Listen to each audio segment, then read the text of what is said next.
Ces quelques témoignages compilés. Je me tourne vers vous, Gilles Potier. Bonsoir. Bonsoir. Vous êtes le directeur général de Médecins du Monde. Merci d'avoir accepté l'invitation de France 24.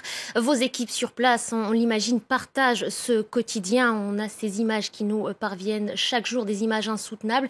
Quel récit, quelle description de la situation vous font vos équipes à vous? Alors, les récits de la situation sont surtout que l'impossibilité de soigner les blessés, puisque depuis, vous avez entendu l'ambassadeur russe, on bombarde les terroristes. Donc, pour Bachar el-Assad, il n'y a pas de respect des règles de la guerre, ni des lois, ni des conventions.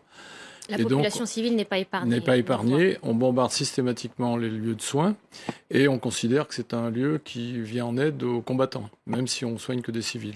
Donc actuellement, ce qui se passe il y a encore 700 blessés dans Alep-Est. On n'a plus de possibilité d'envoyer des médicaments ou d'aider les soignants qui sont là-bas. Donc qui interviennent sans anesthésie, qui interviennent dans les conditions qu'ils peuvent. Et vous avez entendu le fait que les gens n'ont plus à manger. Enfin, on est dans une situation humanitaire qui est absolument intolérable, oui, à l'Est. Avez-vous vous-même déjà songé à rapatrier, à faire revenir vos équipes face au danger et à la menace quotidienne, perpétuelle? Alors, on a eu, depuis le mois de fin septembre, début octobre, les équipes syriennes qui sont employées par Médecins du Monde ont été effectivement priées d'évacuer. On a continué à alimenter des réseaux de soignants en médicaments, mais depuis pratiquement octobre, on ne peut plus envoyer de médicaments parce que les convois ne passent plus. Vous avez vous-même interpellé la communauté internationale, en tout cas vous avez lancé une pétition. Est-ce que vous pouvez nous en dire un petit peu plus ce soir? Oui, on a appelé l'ensemble de la communauté internationale devant ce veto du Conseil de sécurité qui est inefficace, on l'a vu, sauf cet après-midi pour le cessez-le-feu, pour arriver à une solution négociée.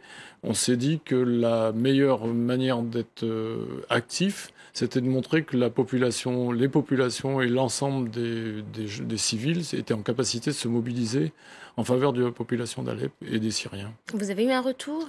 Alors, non, on n'a pas eu de retour en termes d'efficacité. Vous avez entendu qu'on parle aussi d'appels d'urgence humanitaire, mais tous ces appels, si ça ne passe pas par un Conseil de sécurité, on enlève ce droit de veto, c'est assez inefficace.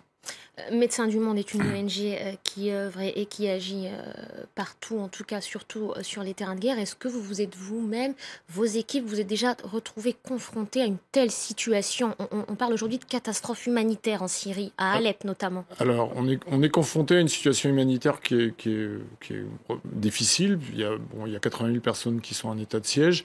Ce qui est certain, c'est que depuis qu'il y a la guerre en Syrie, on n'a jamais été confronté à autant de difficultés d'acheminement, de soins, et on n'a jamais été aussi peu épargné en tant que cible vis-à-vis du régime syrien qui nous a combattu, enfin qui a combattu dans cette zone où on a travaillé.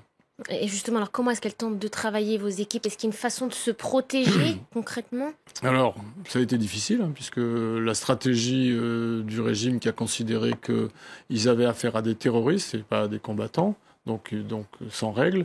Et nous, on a attiré à chaque fois l'attention, mais systématiquement, la stratégie depuis plusieurs mois est d'effrayer les soignants pour ne pas porter de soins aux populations civiles. Et comme souvent dans les guerres, et ça c'est sur ce s'insurge Médecins du Monde, excusez-moi, on est confronté au décès des populations civiles et à la prise en otage des populations civiles.